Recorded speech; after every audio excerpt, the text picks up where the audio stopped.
Are pictures. So I grabbed this book just to make certain that I had a book going back to that classroom where Mr. Jeffco would not require me to write those 5 or 6 pages. Well, once we would make it back to the classroom, then he had some reading time set aside for us during that particular time period, because had he not, when I went to the house, I certainly was not going to read any books. Well, we sat there and we would read. He would give us 15, 20 minutes, however long, and I started reading this book. It's basically how to play basketball. I said, okay, jump shot. It says, okay, this is how you shoot your jump shot. This is how you hold the basketball. This is how you make your layups.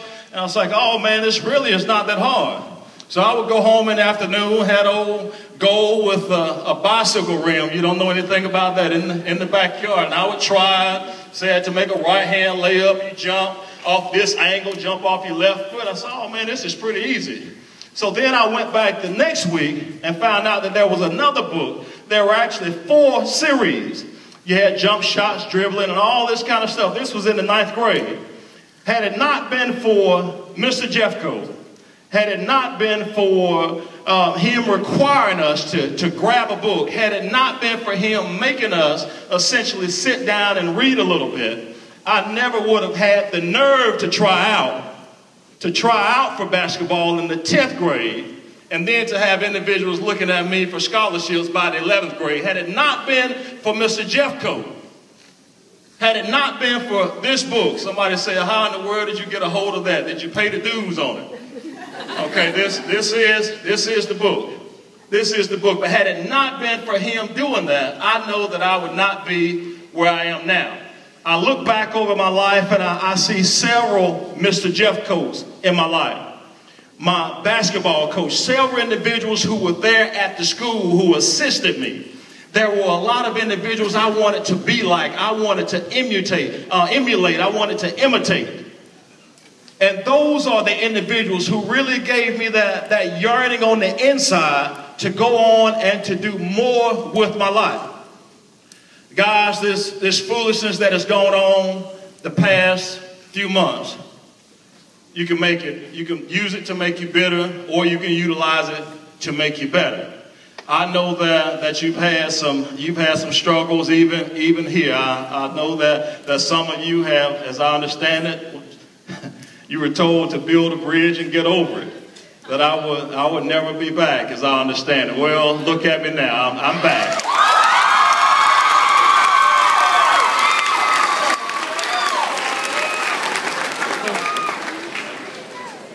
Now here I am once again. I have the choice. Even at this age, I have the choice. I can utilize that experience to make me bitter, and I can point the finger in a lot of different directions. Or I can use it to make me a better person. I choose to utilize it to make me better. I choose to utilize it to give me that extra drive so that I can give you that extra push. Why? Because I want you to leave Robert E. Lee High School. I want you to leave this school prepared. I want you to leave this school with the best education that you can possibly have. I know that you've had some problems over your lifetime. There are some who think or feel as though young folks don't have problems. I know that not to be true. I know that you've had a lot of issues, but you can utilize all of those problems to make you a better person, as opposed to pointing your finger in whatever direction, saying this is why it is that I've landed in this position that I am. Guys, my challenge to you this morning is for us to move forward from this day to the rest of the year, for us to finish the work that we have started. We're not pointing any fingers. We're not getting involved in all that foolishness.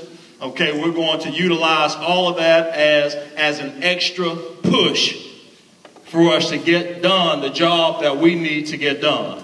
The only way that I can do that is to make certain that all of these individuals who are standing up in here, that we're all on the same team and that we're all on the same page, and we are, so that we can ensure that you're receiving a quality education in Montgomery Public School. This is why these guys here work so hard. This is why they work so diligently to make certain that everything that is put in place for Montgomery Public School is put in place to benefit you.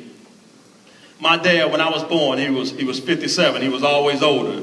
And I would always hear my dad say, son, I can see a little bit further than you can see. Again, you've heard me say this before. I'm saying, how in the world do you think you can see further than I can see? You have cataracts, glaucoma, you have all of that. I have 20/20. What he was saying was this: son, I have seen some things that you have yet to see. I have experienced some things that you have yet to experience. That's what he was saying. Well, guys, this is what I'm telling you this morning. These teachers, these adults who are in the auditorium now, we have seen some things that you have yet to see, and we have experienced some things that you have yet to experience. You need to go ahead and resolve yourself to the fact that these individuals are here, and I don't believe that they will be here to tell me something that's going to be detrimental to me. I don't believe that they're going to spend their time to give me some information that is not going to be beneficial to me in the future. Trust me when I say that we can see just a little bit further than you can see.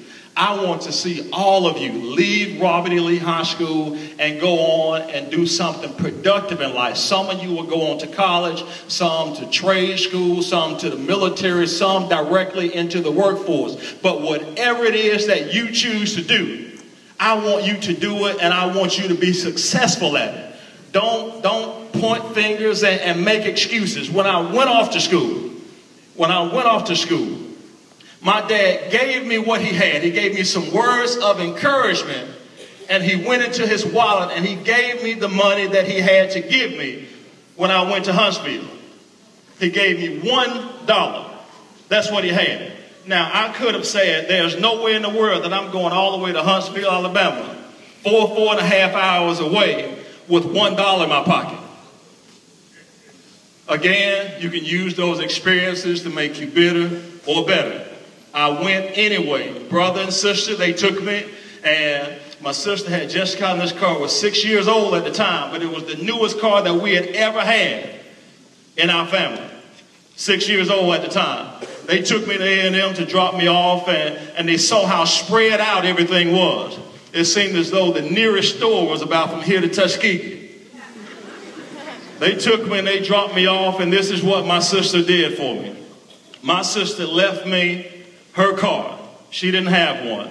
She worked at the textile mill back in Phoenix City. She left me her car the entire time I was in school. She and my brother caught a Greyhound bus back to Phoenix City, an 11-hour bus ride, so that I might be able to go to school and be successful, so that I would be the first individual to go to college, and then to also be the first individual to graduate from college. Those are the type of individuals I had behind me and pushing me. And that is what I'm trying to do with you. That's what these teachers are trying to do every day. When we fuss, guys, I promise you we're not fussing because we just want to fuss, because we think it's something that is healthy for us. We're fussing because we see the potential that you have. When we yell and when we scream, we're doing that because we see the potential that is on the inside of you. I went to a store last week, and the guy said, give me just 1 second. The young lady will be up here to help you. The young lady came up to the store, and to the cash register, and she had her head down, and I kind of tilted to the side, and she went around the counter, and she still had her head down, and she finally raised her head, and I recognized her. The last time I saw that young lady, she was up for expulsion, and she had been arrested for all sorts of foolishness at one of the schools that I was at. She was ashamed. She held her head up. She said, Mr. Pharrams, I'm sorry. She apologized, told me that she had gone back to school and that she had finished and that she had graduated. But she understood. This is a young lady. She's grown now. She's grown now. She thought for a second that what I was doing was something that was detrimental to her or unfair to her. Well, this is her opportunity now to tell me off, curse me out, whatever it is that she wants to do. But she knew that was not the case. There are some instances in which we have to issue out discipline and do some of those things, but I promise you guys, we do that because we care about you, not because we're trying to tear you down. I oftentimes say this, that there are some individuals, and I know it's not the majority, but there are some individuals The only thing they will allow me to teach them is that there are consequences to their actions. And if that's all you will allow me to teach you, then I'm going to teach you that. My hope is that you will allow me to teach you more than that and equip you with those skills that you need to be successful in life from an educational standpoint. That's what my hope is. Guys, I want you to do your best. I want you to do your best, not today, but every single day that you walk into Robert E. Lee High School. I want you to be the voice of reason for your buddy, for your peers. If you see them going to the left or going to the right or straying from one side to the next, I want you to be that voice of reason for them and to say, come on, man, let's get it together. Let's go ahead and take care of this. That's the type of attitude that I want you to have for those individuals who are at the school or in the class with you.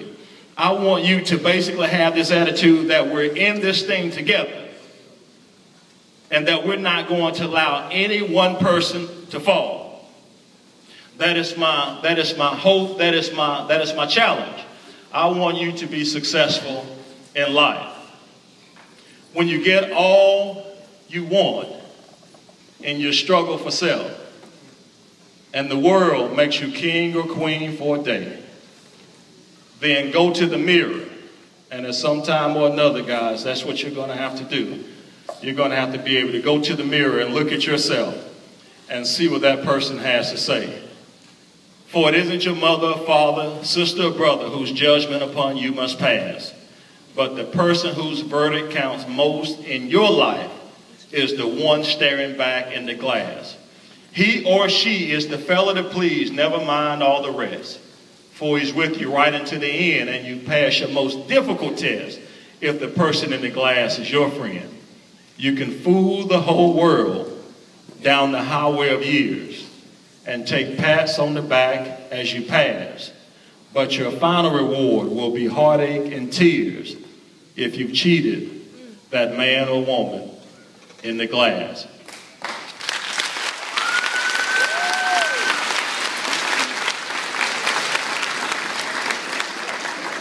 Guys, don't cheat yourself. Don't cheat yourself. Every day that you come to Robert E. Lee, you come to Robert E. Lee and you have this attitude that I'm going to get the most out of this particular experience, this day, that I possibly can. Don't cheat yourself. Anytime that you walk into that classroom and you're not prepared, you're cheating yourself. Anytime that you're not doing what you're supposed to do in the hallways and getting involved in foolishness on Facebook and Twitter and anything, you are cheating yourself. Anytime that you allow something to take your mind and focus off of education onto other things, then you're cheating yourself. Guys, don't cheat yourself. Come here and apply yourself on a daily basis. And I promise you, you'll make it, you'll be successful. No, it might not necessarily be a case where you're able to go without bumps and bruises.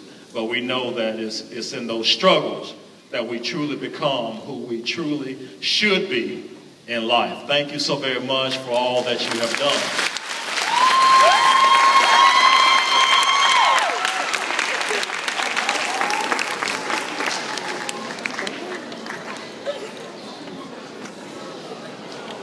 Welcome back home, Dr. Reese. Welcome back, Dr. Pharrams. Now, he said he loves you too. We're going to dismiss by classes now. We're going back to work.